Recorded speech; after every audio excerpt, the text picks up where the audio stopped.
Hi, my name is T. Today I'm going to be showing you how to add sport mode SelectShift to your base model Ford Focus with the low gear. Now this is going to apply to the 2012, 2013, and 2014 models seamlessly. I can't say it's going to directly apply to the 2015 Plus because I haven't had a chance to look at the wire diagrams, but the interiors are all the same, so it's probably most likely the same. I'm going to bring you through the disassembly of the interior, reassembly, and programming of the car. I want to disclose up front, I am not a professional. I am not ASE certified. This is just the way I have found it to be most easily done, but again, not a professional, so do this at your own risk. I've disassembled Ford Focuses all the way from the transmission, motor, suspension, dash, you name it, I've done it, from the 2012 all the way up to the most recent model. So I know a thing or two. I can probably teach you a thing or two. I'm going to try to keep this intro short because I don't like intros with a lot of bullcrap, but there are a lot of things I need to run through that you need in order to do this, and I'm going to show you right now.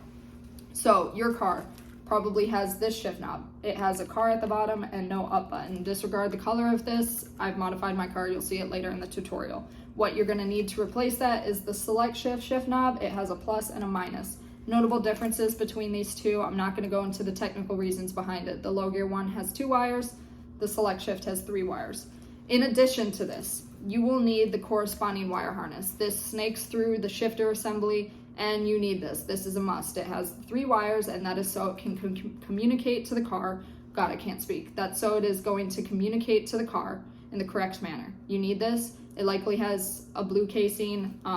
The low gear one has a gray casing. You're going to have to source this at a junkyard. I do not know the part number. I have not been able to find it anywhere. But this is a must. You need it for that shifter to communicate to the car. On the technical side of things, you're going to need an ELM327 dongle. I will link this below. It is like $15. This plugs into your computer, this plugs into your car, and that is how you're going to program the car. I don't like the Bluetooth ones. I think the wired ones work best. You're going to need a computer that runs Windows. I have a MacBook that I've partitioned to run Windows on. I will link some sort of tutorial on how to do that if you are in that situation. And then you are going to need to download ForScan, F-O-R-Scan. That is the programming software we need to use in order to program the sport mode into the car. You can't just put a shifter and a wire harness and expect it to work. It doesn't work that way. For the tools you need a T25 Torx bit, a T20 Torx bit. You may or may not need the T20. I've just found some Focuses have T20s in place of the T25s, so just get it just in case. You're going to need a 10mm socket and an 8mm socket. You're going to need a 6mm socket or a 7/32. I've found the 7/32 works better. You're also going to need a Phillips and a flathead screwdriver, a plastic puller or a bigger flathead to pull panels off. And then you are going to need a T50 to take the seats out. Again, I'm going to bring you through the disassembly of the interior and the reassembly. This is just the way I've found it to most easily be done. I've disassembled my interior well over 20 times, and this is what I find to be easiest. On my car, there will be some bolts missing because I just haven't put them back in. I will note where they are, but just going to say that up front because I've worked on this car a lot. There are some things missing, but I will tell you what's missing and what's going to be there when you want to do it on your car. All right, let's cut the crap. If you are interested in any of my other content, Beast Baby Beast on Instagram and TikTok for short form tutorials as well as art and entertainment content. But yeah, let's get into it. I hope this helps you. So for starters, you're gonna pull your parking brake because we're gonna be messing around with this, and you're going to be unplugging your battery. I'm not gonna unplug my battery, but I recommend you do. If you aren't familiar, unplugging your battery, you're gonna unplug this. It's a 10mm. You're gonna pull it up. I like to turn this upside down and leave that negative terminal on top of this because you don't want it touching any metal. So to make accessing the center console easy, we're gonna be removing both the front seats. On the front seats, you're going to have 4 T50s and then 1 7mm. I previously said it was 8, it's 7mm. So this little harness is weird. You're gonna feel like you're taking this bolt out forever. This bolt does not come out. You loosen it and then it unplugs with this front cover.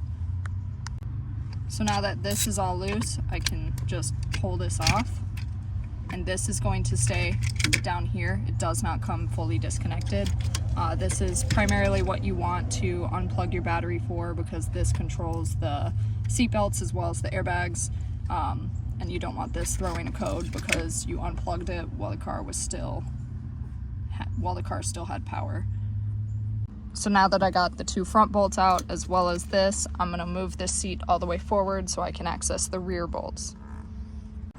To remove the rear ones, it kind of sucks because the center console is in the way and you're going to have to deal with this, but also 2 T50s, and this applies to both sides. Now this one right here is the one that sucks. You really have to weave your way in there. Now, if I had a smaller ratchet, that would help a lot, but I am choosing to be lazy and not walk the 10 feet to my toolbox to get that. Getting this seat out sucks every time. Don't ask me if I know a hack to get it out easily. I've taken it out so many times and it's never been easy. I have found that folding the headrest all the way forward and then collapsing the seat gets it out easily, but they suck to get out and they suck to put back in. So, all right, now that that seat's out, we're gonna continue and do the same thing to this seat. Again, don't ask me if I know a hack as to how to get this out, because I don't. It sucks.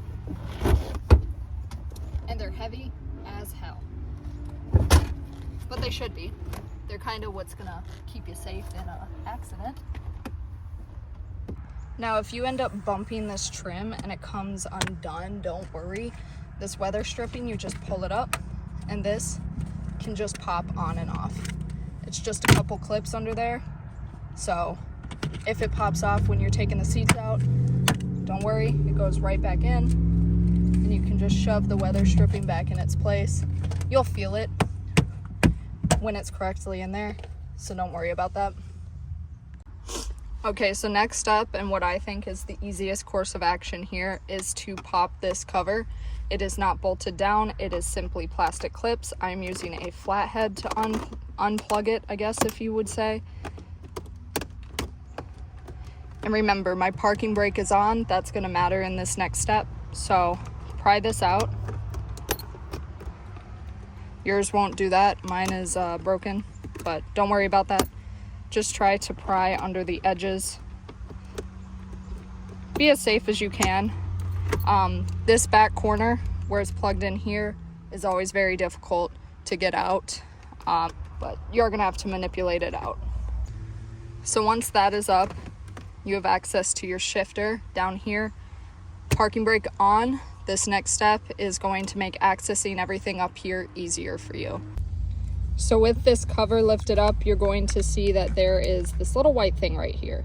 If you press it forward, that is your neutral release, which is why we need to have the parking brake on for this. And this is so we can move the shifter back and access everything up here more easily. So if I can record this properly, down here, this little white piece right here.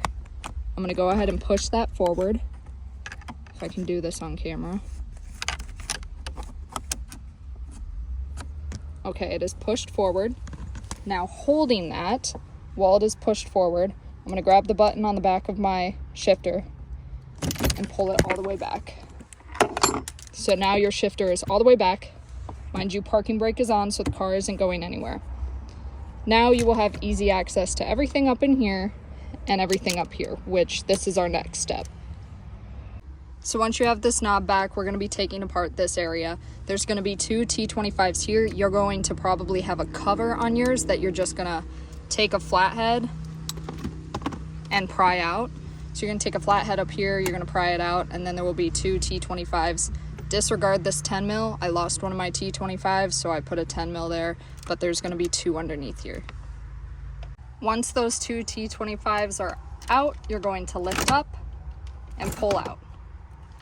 Now you probably just saw my vent fall out. Yours probably isn't going to do that, but again, I've messed around with this car a lot. Some things aren't really in the correct places. Once this is out, there is going to be a little plug back here, as I have marked it from a previous dash disassembly. You're just going to squeeze down on that tab and it'll come unplugged, and you can set this aside. Next up, we're going to be taking apart the climate control. Move this out of the way. There's going to be a T25 here and a T25 here. So once you have those two T25s out, this actually isn't going to come out. We're going to need to move down here. So to get the actual shifter off, there's going to be a plug down here, and then for your car there's also going to be a plug here to illuminate your park reverse, etc. Mine is unplugged, but there is going to be a plug right here that you're going to have to undo. So you're going to have two plugs to actually get this shifter off, and then once those are unplugged, if you pull this up, there is going to be two Phillips screws right here. These are super tiny screws, so be careful not to lose them. I'd recommend you using a magnetic screwdriver to take them out. And then so for this plug on this end, there is a little tab underneath it. You're just going to press up on that tab. I like to use a flathead because I have nails. So once those Phillips are undone, you've unplugged this little light bar here and you've unplugged the shifter, it comes right off. And this under here, that's that tab I was talking about. So when it's in the car, what I was doing is pressing up on this and pulling off. And now your shifter is exposed. Don't mess around with this a lot. If you press down on it, it will spring up. You can actually lose it. I'd recommend checking to make sure it has grease on it still. But yeah, don't mess around with that all that much. And then since you will be changing shift knobs, I will highlight this real quick.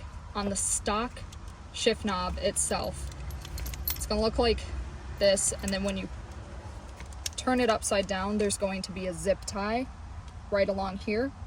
You're just going to clip that zip tie and you'll be able to get the shift knob out. As you can see, I've zip tied my own. What you do is you press the knob up through, zip tie it, and then pull it backwards. So the cover kind of inverts on itself, but that's just a detail for later. Good to keep in mind. As you can see, I have the correct shift knob here, so I'm not going to be replacing that at all. And this thing, if you want to switch it out to the one that says Sport on it, you just press it out from underneath and it'll come out like so, and that's how you can replace it. Again, obviously it needs to be unplugged, but honestly, I left the one with low gear on the car for the longest time. I ended up breaking it though. That's why I replaced it to the one that says Sport. So now that we have all that out of the way, there's going to be 3 6mm right here, or 7/32. I prefer to do 7/32. As you can see, they are not on my car.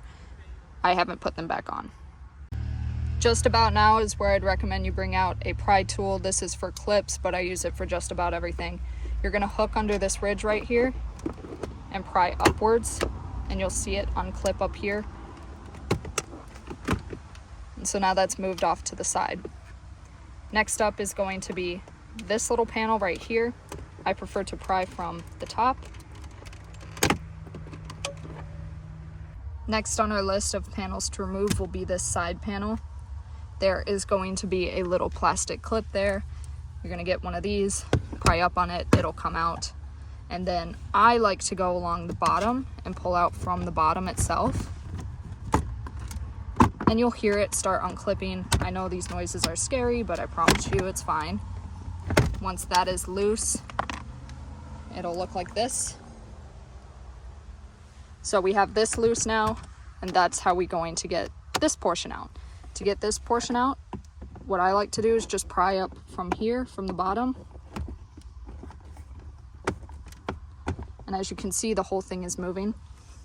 Mine is loose because I've taken it out many times, so I'm just gonna do this by hand, but I prefer to pry up from here and pry out from here. So this might not be the best way to do it if you haven't disassembled your car. I've disassembled this car so many times, I don't even really remember the correct order of which to do this in because all the pieces just come out on their own anyways. But I'm gonna pull this panel out. It always seems to get hooked up here. No, I do not know the correct way to get it out from up there, but I just like to let it flail out on this side. This just comes out like that. You just pull out. You can see all the clips under it. That may help direct you as to how it comes out, but I just rip it out like that. Now you have full access to that T25 right there. Then once that T25 is out, Mind you, this is going to be in the way right here. You can pull that climate control system out towards you. And on the back side of that system, there's going to be plenty of plugs that you're going to need to remove. Some of them suck to remove. Just pay attention to where the tabs are on each one and they'll come out for you eventually. But a lot of the tabs are on the underside of it. So much like this one, just look for the piece that's going to bend in on you, press it and pull out. And here's what my climate control system looks like when it's outside of the car. Next, I want to direct your attention to this side of the center console. There's going to be a cover here. You're going to have to pry it off with a flathead, and then there's going to be another one of those annoying plastic plugs under there that you can take this tool and plug it, you know, pry it out that way. Again, I like to go from the bottom to yank this out. Oh, there you have it. It's out. And now this piece can come out seamlessly. Now that we have this fully disassembled, there are going to be two 10mm bolts, which you can see I have not put back in the car. You're going to undo both of those, and then you're going to go back here, and there's going to be two 10mm bolts on either side of the center console. Once those two 10mm are out, and these two 10mm are out, you'll notice your center console is all wobbly.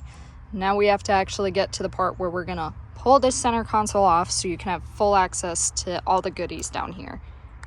That means we're going to have to do something to our parking brake that does need to remain on. Now this cover just peels back like this. It'll be lodged around this nub. You just have to take, you know, your fingers or a flathead to pull it up and pull it down. So get this cover off, you're going to pry up here, pry all along the side, and it'll lift up like that. Pull out from the back, and now you can pull this up and lift this up.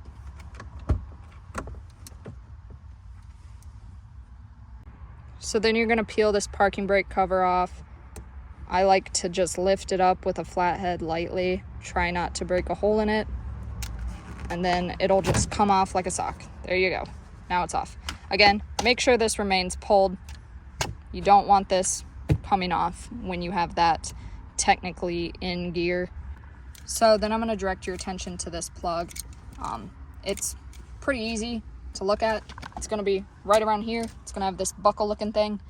There is one up there. Don't mess with that one. We're only going to mess with this one because that's plugged into your 12 volt. You don't want to rip your 12 volt out when you take the center console off.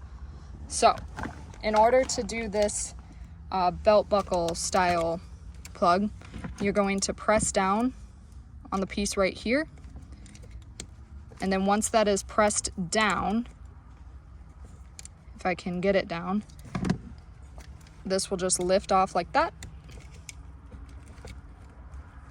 and there you have it. It's unplugged. So now that that is unplugged, we can get to taking this off. And then I want to direct you to one of those shitty modifications I did, but it's helped me a lot. I actually took a razor blade and cut a slit right here next to the parking brake, just because it makes it easier to get this center console out without taking the dash out. This is going to be hidden by your seat, so if you have a slit there, don't worry about it. It gets held together by this cover for the parking brake anyways, but this makes it so much easier to take the center console out, in my opinion. Again, it is like one of those ghetto modifications, so if you don't want to do it, good luck getting this off because it sucks. So, and remember this thing that we unplugged over here, you're taking that with you. That travels with this. Okay, so as I was saying, because I cut this slit, I can just twist it under there. And there you have it. Your center console is out. Okay, so on the shifter itself, yes, I know it's dirty, I don't care. This is the plug down here that we are worried about.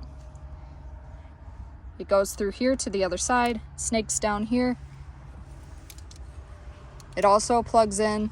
There's going to be a little wire connector here, and then there's also going to be this. This portion up here, this is a very delicate piece, so you're going to need to be very, very careful with that. Right here isn't ideally going to come out without taking the panel under the steering wheel off. I'm not going to do it, so I just have it bent back right now. I'm not going to take this panel off for the sake of the tutorial, but I'm sure you can find a video on how to take that panel off. I just bend it back for this application. Do as you wish, explore as you wish, but that's what I'm going to do for this. Under here, there is going to be a harness. And as you can see, there are 2 gray plugs. One has, on your car, it will be a gray casing or a blue casing, and the other one is actually black. Since I've already taken it out, this will actually be, how do I say this? It's going to be plugged in up here somewhere, but you're going to have to take it out. It sits like right here, and the restraint control module kind of sits in the way of it, but you're going to unpiece this step by step. So you're going to unplug it. There's going to be a little clip here. You're going to press it out. Once that is out, move this piece aside. This is the one that is connected to the rest of the car with the black casing and a shitload of wires. The one you need is this one. It looks like so. Has the little plastic plugs that actually get plugged in over here, but obviously I've messed around with this and I never plugged it back in. I just have it sitting under here. Alright, what we are going to do for the top. You'll see that this plug is the one that travels through here and plugs into your shifter. Now, on that side, there are going to be 2 tabs on either side of the plug. You're going to need to press in on those tabs one by one to give you a better close-up as to what's going on in here. So this is the plug you're trying to get out. And you're going to press in on those little tabs and force it out the other side. Once it is on the other side, you're going to notice there's not a lot of space here. I know our Ford pros will say, hey, you should probably disassemble this whole linkage here. I'm not going to do that. What I like to do is just press down on it. And I can do it from this side as well. You're just going to try to get it so it is vertical and can slide down there. There is enough room to do it. It just takes some time. Be very, very careful with it. You don't want to mess up these tabs that actually hold it in place. For the other portions, so these are going to have a lot of clips that they are snaked through and held up together. Obviously, I've touched mine, so not all the clips are in their correct position, but this is a tiny little connector. Again, press down and pull out on it. So we're going to undo this tiny little connector here. That's out. And then the next one is up here. This is the one you have to be very gentle with because there is a metal tab here. So to remove this, there's going to be a little tab here on the side that you are going to press back. These are soldered on here. You don't want to mess with them all that much, but if you can just get your flathead slightly behind it, with this tab pulled back, obviously, there you have it. It'll just slide out to the side. As you can see, my tab just hung up on it again. So I'm going to press that tab back and slowly press it out. There you have it. It is out. So this you have to be very careful with. Again, those wires are soldered on there and you don't want to break this metal tab, but just comes out like that. Within the shift knob itself, there is going to be a bunch of tabs, much like this one up here, that it snakes around. So you're gonna have to do a little bit of investigation in there. Here's, for example, one tab that's going to be holding it down, and then there's going to be a bunch of tabs in here. It kind of zigzags up here and comes out here. You're going to have to be looking down into these crevices to weasel it out of those tabs. Again, they are just hook tabs like this, and so for example, let me see if I can display this for you. When it is in there, there's going to be hook tabs like this. You're just like this. You're just going to need to slide it out of each side.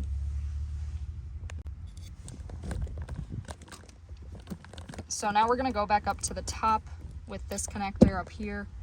Now this connector is the bitchy one to get out, but it'll come out, I promise. There's enough space there.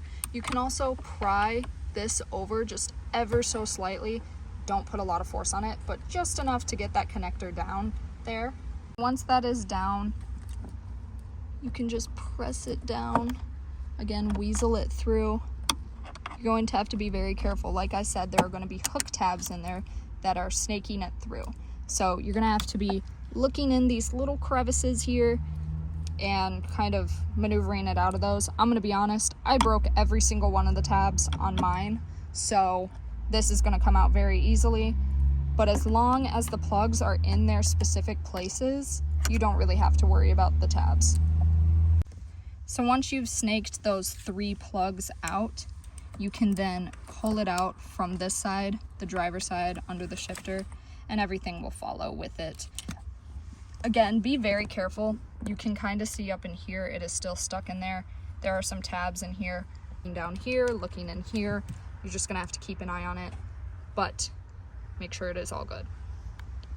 To put it back in, you're going to push everything to the passenger side. And once it is out the passenger side, down here, pull it all back through. And the way I like to do this is I first like to snake this plug back up through here. I usually use like a tweezer or a flathead to pull it back up through the shifter. And once I got to this point, I can actually access it through this little hole on the side to push it back up into the knob itself. Again, be very careful with the tabs on it and the pins. You don't want to screw those up.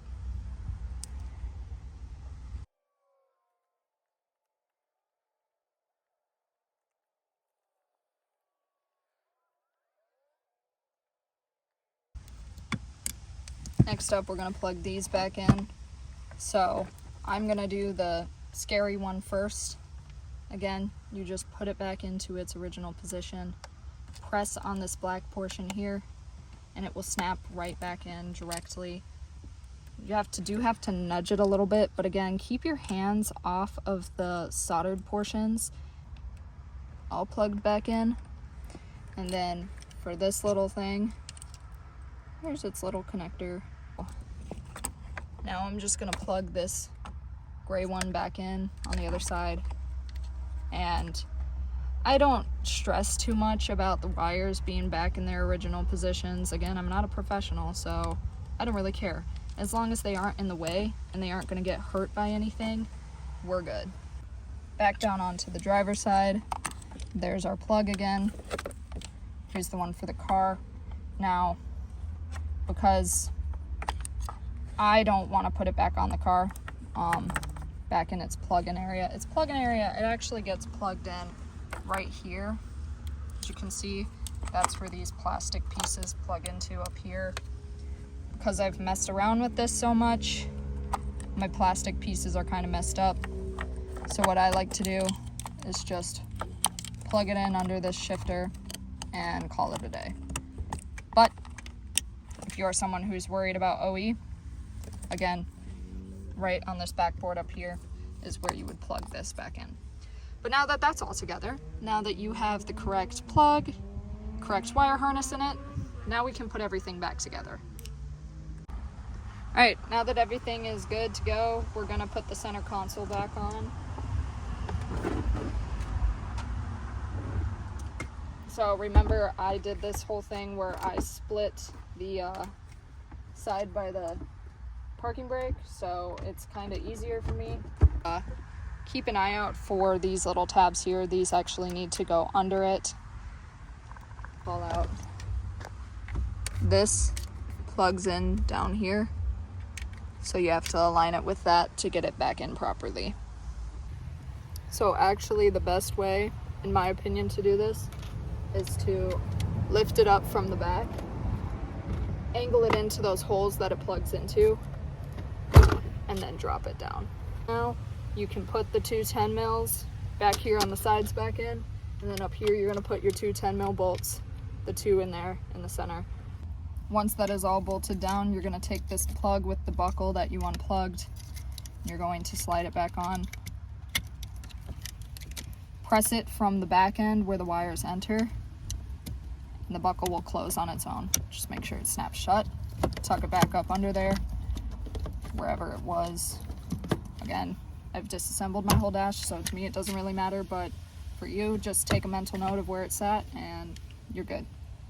This might be a good moment to add, I don't know why I have this much commitment to a $3,000 car, but I do. Again, because I did that slit on the center console over by the parking brake, I actually don't know how you would get the center console off without doing that while keeping the parking brake on. So if someone knows, comment it out, but that's my only suggestion for you to change on the car itself. Now that you have the center console back on, I like to turn this inside out first to get that back on there. And then, so as you can see, it needs to hook up first. There you go. And you can tip it down. There you have it. Next, I prefer to put the climate control on now. Take note of your plugs. Mine, for some reason, has an extra plug that doesn't actually go into it. Learned that when I pulled the dash, so I have the correct one marked. That might not be the same scenario for your car, but yeah, as you can see, there are two almost identical plugs, but only one of them works on my vehicle. So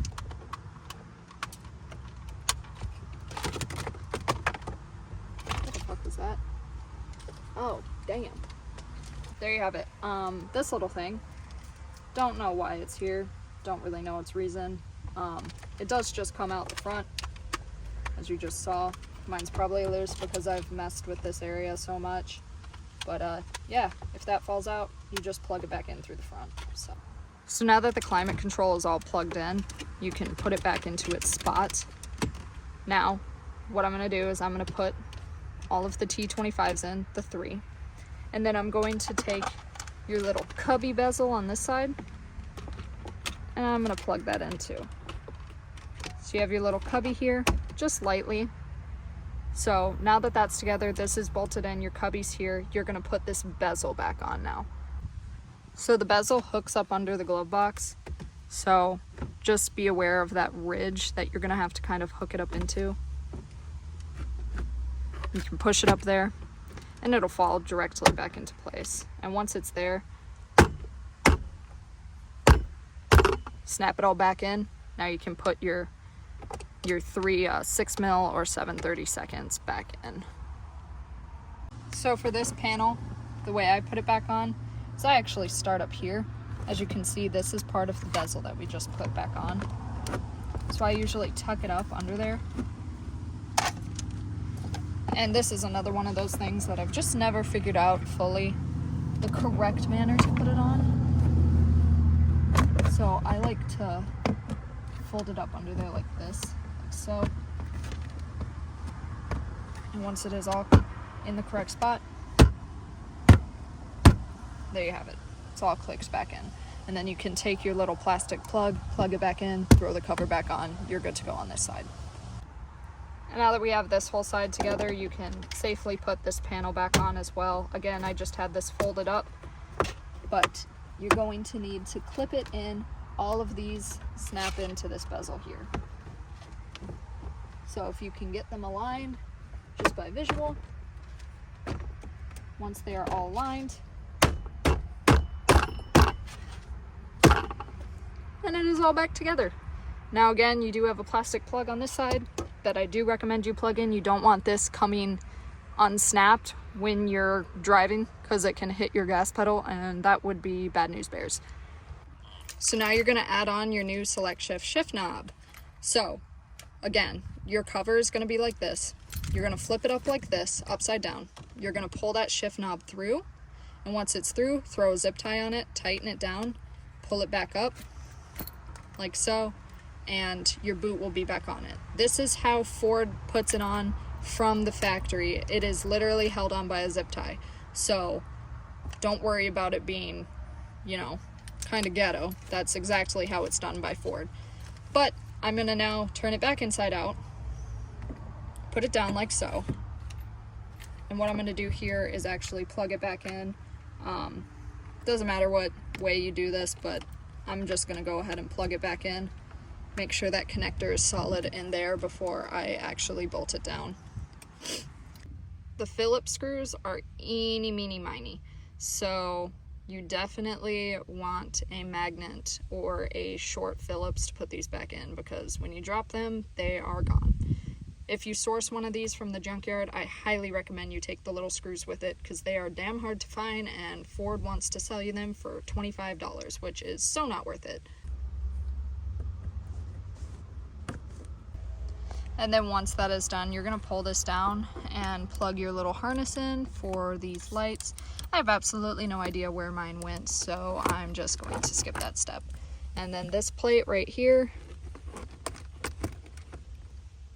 at this point, I would take my shift knob and move it forward so that I can just smack this back down into place. Again, this is just held in by tabs, so it'll just go back in with a little bit of aggression.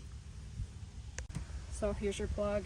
Again, you're just going to plug it back in. If yours has more plugs, because it's a nicer model than mine, plug them in accordingly, however you wish. Man, damn! How do you want to go in? And then for the radio, much like how you took it off, you're going to put it back on top first, tuck it in, and then it'll do its thing down here. Then you're going to put your two T25s back in down here. And then, again, I'm ghetto, and I have a 10 mil down here, but once the T25s are on, that little cover you can just snap back on. Now, I recommend you take this and like put it in like the very center, just above your floor vent. By the way, these floor vents can just come undone. Like, they're barely held in, they're just hollow plastic, so if yours come out, they just secure back in, so don't worry about that. But for this harness, I do like to centralize it right over that vent, what we're trying to weasel the seat back in, because the bottom tracks on the seat are rather sharp, and you do not want to mess up that harness. Now, you will have to play with the tracks if you have the seats like I do. They're not power seats. You will have to play with the bar on the front to get the tracks to line up the correct way. Next up, for this harness under the seat, you're going to want to snake it over this adjuster. If you don't have power seats, I have it go over the bar, because you really can't lift this up all that far anyways. And then you're just going to plug this back in like so, and then you're gonna have to bolt it down. It's not gonna like click at you or anything. You're just gonna have to screw that back on. And I do want to add, when you're bolting these down, I do them in an X fashion, although it doesn't really matter because the seat rails, they move individually of each other, so I just do it crisscross so that I know the seat is fully aligned. Make sure you actually torque these down well, because again, these are the things that are going to save your life if you get in a car accident. It is now nighttime, just finished reassembling everything, and so I think tomorrow I will walk through the programming process. Alright, so now that you have your Windows computer or halfway Windows computer, you're gonna go to forscan.org. That's FORCAN.org. And so it's going to bring you to actually the home page. Once you're on the home page, you're going to hit products. And then under products, it says ForScan for Windows, V2, whatever. You're going to click on that, and it's going to start auto downloading. And once that is done downloading, you're going to go to here, get free extended license. That is a 2-month trial. I'm going to actually have to purchase my 1-year extended license, but you're gonna go to get free extended license.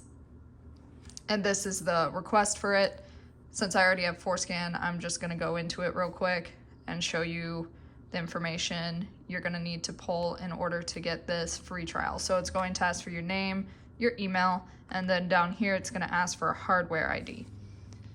When you're in ForScan, you're gonna go down here to this bottom button. Those are the configurations for ForScan itself. Up here, it's gonna say hardware ID. I've probably blurred mine because I don't need you seeing my hardware ID, but it's gonna say hardware ID right here, and that is going to be the ID you are gonna plug in there, and then it will give you the prompts and all the access keys in order to set it up. But for this video, obviously, because I've already ran through my trial, I'm gonna do that 1-year extended license, and if you were curious at all, it's only $12. So once you submit all of the information for that 2-month trial, or you purchase the 1-year extended license key, you're gonna go back to ForScan, and again, this button here at the bottom, you're gonna click on it, and there's gonna be an option for an activation code.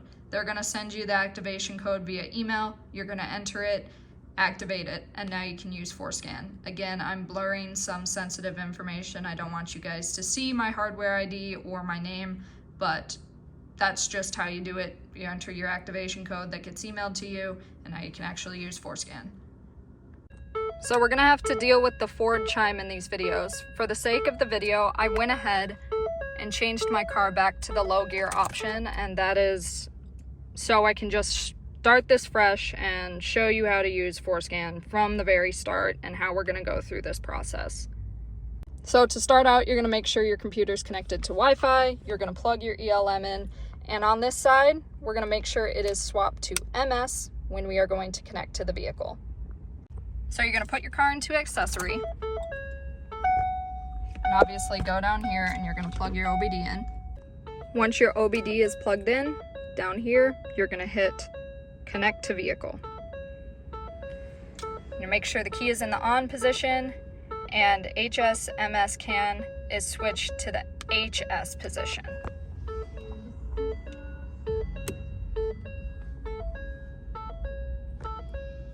And we're gonna go hit OK.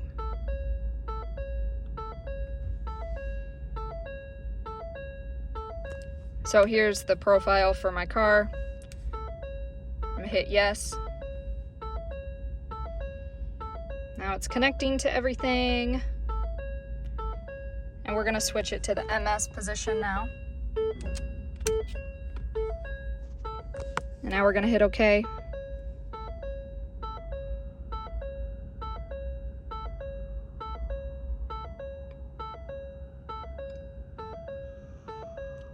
And now it is all connected. Next, we're gonna go to configuration and programming. So as you can see, I've already ran this before, but I'm gonna go down here and hit play.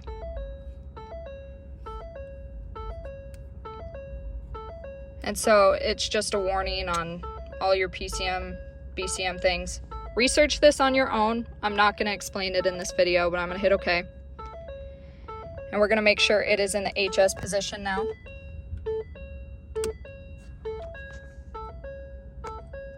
And it is in the HS position, so I'm gonna hit OK. And it's gonna go through and start loading blocks, as you can see down here. Now it is running through all of my blocks.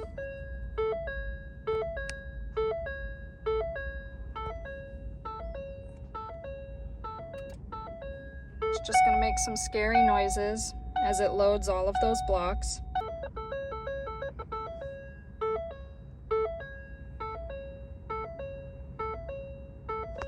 And we're just loading down here. It's at 42%.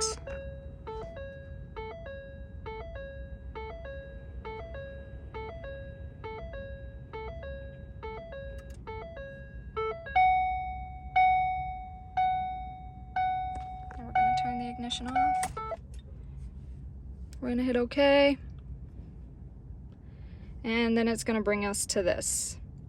So, up in this mode section in the corner, you'll see it's on normal. We want to change that to engineering all editable. And then once it's in editable, I'm just gonna go ahead and filter it.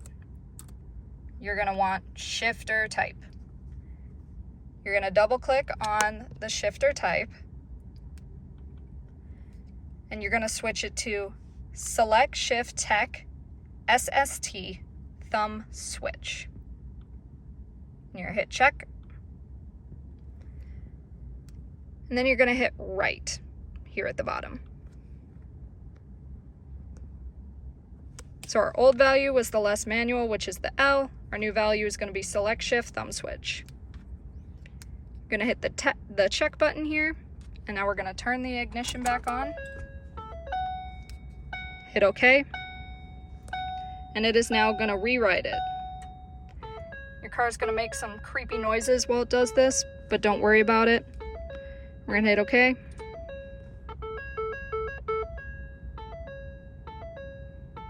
You'll see it's just loading now.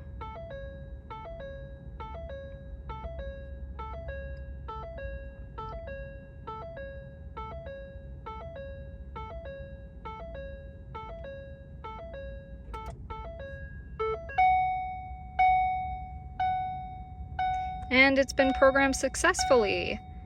So we're going to hit OK. We're going to cycle it off. Turn it back on. So once all that is done, I'm going to hit the stop button. So everything has been completed at this point. I'm going to go back to my car icon. All of my information is here. Then we're just going to hit disconnect here at the bottom. And we are no longer connected. And would you look at that? You got sport mode now. So I do want to note, once your car is in gear, once it's in that sport, and you see the S on the screen, right now I'm holding the brake. Before you even get going, you actually have to press the button for it to start registering the gears on the screen there. And then from there, once you start rolling, you can start going through the gears. If you don't press the button before you get rolling, it'll just be in this sport gear, which it'll behave exactly like drive, except when you press the brakes, it'll downshift. If you want full control of the gears, you have to press that button before you get rolling, and then you will have full control. So there are many reasons why someone would want to do this conversion. For me, my priority was to be able to monitor the gears, or the gears that the car thinks it is in. As everyone and their mother knows, the Powershift transmission is garbage. So it's not a matter of will my transmission fail, it's a matter of when it will fail. If you have a Ford Focus with the automatic Powershift, your transmission is going to fail. Now, if you don't use the SelectShift properly, you can actually shorten its life.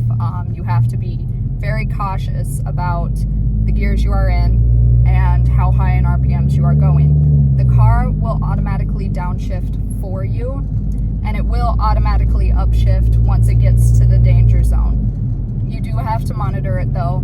It's not drive, it's not fully automatic when it's in sport, so you do have to monitor it, and you do have to be careful and pay attention to your RPMs while you are using it, because though it's a great tool to monitor what gear you're in, it can significantly decrease the lifespan of your transmission if you don't use it properly. So, downshifting on the freeway, I would not recommend it. You're going to kill the forks in your transmission, but more power to you. If you want to have fun, use it as you wish. But again, do all of this at your own risk. I'm not a professional. This is not professional advice.